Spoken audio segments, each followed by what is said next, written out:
শিরোনাম ব্রাজিলের এশিয়া সফরের সূচি চূড়ান্ত। জাপান ও দক্ষিণ কোরিয়ার সাথে খেলবে দুটি প্রীতি ম্যাচ। স্বাগতম অল স্পোর্টস চ্যানেলে। আমি বিনয় আছি আপনাদের সাথে।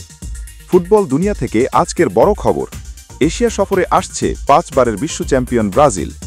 কখন কবে হবে দুটি ম্যাচ, বিস্তারিত জানব প্রতিবেদনে। সেপ্টেম্বরে বিশ্বকাপ বাছাই পর্বের শীর্ষ 2 ম্যাচ খেলবে ব্রাজিল, চিলি আর বলিভিয়ার বিপক্ষে। তবে এর বাইরে 2026 বিশ্বকাপের আগে অন্তত 6টি প্রীতি ম্যাচ খেলার পরিকল্পনা করছে কার্লো আনসেলোত্তির দল। আর সেই প্রীতি ম্যাচগুলোর যাত্রা শুরু হচ্ছে এশিয়া সফরের মধ্য দিয়ে।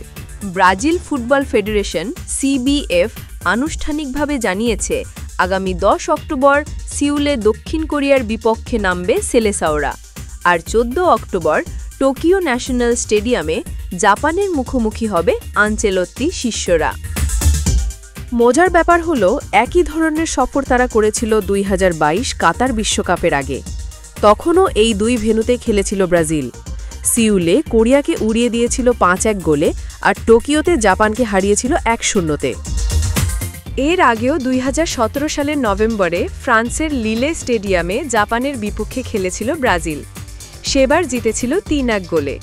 আর কাতার বিশ্বকাপে দক্ষিণ কোরিয়াকে রাউন্ড অফ 16-এ 4-1 ব্যবধানে হারিয়ে বিদায় দিয়েছিল নেইমার ভিনিসিয়াসরা। ব্রাজিল দলের নির্বাহী সমন্বয়ক রদ্রিগো কায়েতানো জানিয়েছেন, জাপান আর কোরিয়ার মতো দলগুলোর বিপক্ষে খেলা ভিন্ন অভিজ্ঞতা। বিশ্বকাপের আগে খেলোয়াড়দের প্রতিকূল পরিস্থিতি সামলাতে এই ম্যাচগুলো দারুণ কাজে আসবে। তাহলে দেখা যাচ্ছে এশিয়া সফরের 2টি ম্যাচ শুধু প্রস্তুতির অংশ নয়, বরং বিশ্বকাপের আগে মানসিক ও শারীরিক চ্যালেঞ্জ মোকাবিলারও বড় সুযোগ। এই ছিল আজকের সর্বশেষ আপডেট। এরকম আরও খেলার খবর জানতে আমাদের চ্যানেলটি সাবস্ক্রাইব করুন। ধন্যবাদ।